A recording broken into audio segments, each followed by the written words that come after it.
பாஜக ஆட்சியில சட்டம் ஒழுங்கு எந்த அளவுக்கு சந்தி சிரிக்குது அப்படிங்கிறதுக்கு 2 முக்கியமான செய்திகள உங்களுக்கு நான் இன்னைக்கு சொல்லப் போறேன். ராம் ரஹீம் அப்படிங்கிற ஒரு போலி சாமியார், கொலை, கற்பழிப்பு குற்றவாளி. இந்த குற்றம் நிரூபிக்கப்பட்டு இவருக்கு ஆயுள் தண்டனை வழங்கப்பட்டு 8 வருஷம் ஆச்சு.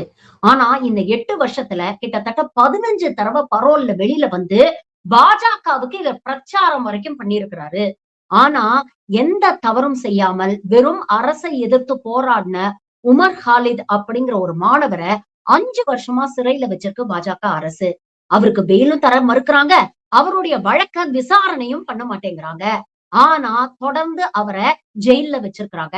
இதுல உச்சபட்ச வேதனை என்னன்னா, சுப்ரீம் கோர்ட் இந்த வாட்டியும் அவருக்கு பெயிலை மறுத்து, இன்னும் அடுத்த 1 வருஷத்துக்கு பெயில் அப்ளிகேஷன் போடக்கூடாது அப்படின்னு வேற சொல்லியிருக்கிறாங்க. இதுதாங்க பாஜகவுடைய சட்டம் ஒழுங்கு. கற்பழிப்பு, கொலை குற்றவாளிகள்லாம் வெளியில சுதந்திரமா திரிஞ்சுகிட்டு இருப்பாங்க. ஆனா மக்களுக்காக பேசக்கூடிய தலைவர்கள, எந்த குற்றமும் செய்யாதவர்கள கால வரையற்று சிறையில வச்சு சித்திரவதை பண்ணுவாங்க. இவங்களுக்கெல்லாம் சட்டம் ஒழுங்க பத்தி பேசுறதுக்கு தகுதியே கிடையாது.